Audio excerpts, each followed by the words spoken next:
ಸಾರಿ ಇಲ್ಲ ನಾನೇ ಮಾತಾಡ್ತಾ ಇಲ್ಲ ಆಮೇಲೆ ಹಾಕ ಬರ್ತೇನೆ ಯಾಕೆ ma'am tension thinking why it's so loud ಹೇಗಿದೆ ಮ್ಯಾಮ್ ನ್ಯಾನೋಪ್ಲಾಸ್ಟಿಯ ರಿಸಲ್ಟ್ ತುಂಬ ಚೆನ್ನಾಗಿ ಬಂದಿದೆ.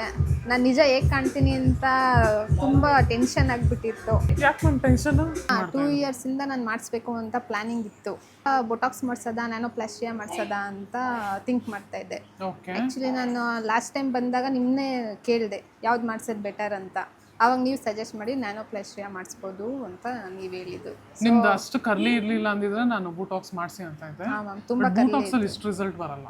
ತುಂಬಾ ಡ್ರೈನೆಸ್ ಇತ್ತಲ್ಲ ನಿಮ್ಗೆ? ತುಂಬ ಡ್ರೈನೆಸ್ ಇತ್ತು ಮತ್ತು ಕರ್ಲ್ಸ್ ಕೂಡ ಜಾಸ್ತಿ ಇತ್ತು. ಓಕೆ, ನಿಮ್ದು ಯಾವ್ದಾದ್ರು ಹಳೆ ಫೋಟೋ ಇದ್ರೆ ನಮ್ಮ ಫಾಲೋವರ್ಸ್ ತೋರಿಸ್ಬಿಡಿ. ಹಾಂ, ತುಂಬ ಚೆನ್ನಾಗಿ ಬಂದಿದೆ. ಮುಟ್ಟತಾನೆ ಇದೀನಿ ನಾನು.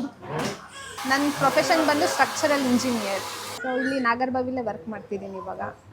ಓ, ಹತ್ರನೇ ಇದ್ದೀರಾ ಸುಂಕದಕಟ್ಟೆಗೆ? ಹಾಂ, ಸುಂಕದಕಟ್ಟೆಗೆ ನಾನು ಡೈಲಿ ಅಪ್ ಆ್ಯಂಡ್ ಡೌನ್ ಮಾಡ್ತೀನಲ್ವಾ, ಸೊ ಹತ್ರನೇ ಇದ್ದೀನಿ. ಆ್ಯಕ್ಚುಲಿ ನಾನು ರೀಲ್ಸಲ್ಲಿ ನೋಡಿನೇ ಬಂದಿರೋದು ಇಲ್ಲಿಗೆ. ನನ್ನನ್ನು ಟ್ರಸ್ಟ್ ಮಾಡಿ ಬಂದಿದ್ದೀರಾ. ಹಾಂ, ಥ್ಯಾಂಕ್ ಯು ಸೋ ಮಚ್. ನಿಮ್ಮ ಹೆಸರು? ಚೈತ್ರ. ನಿಮ್ಮ ಪ್ರೊಫೆಷನ್ಗೆ ಇವಾಗ ಯು ಲುಕ್ ಏನಂತೀರಾ, ತುಂಬ ಅಫಿಷಿಯಲ್ ಆಗಿ ಕಾಣಿಸ್ತಿದ್ದೀನಿ. ಇದ್ರಲ್ಲಿ ನಾನು ತುಂಬ ಸ್ಯಾಟಿಸ್ಫೈ ಆಗಿದ್ದೀನಿ ಮ್ಯಾಮ್, ತುಂಬ ಚೆನ್ನಾಗಿ ಬಂದಿದೆ. Thank you ma'am.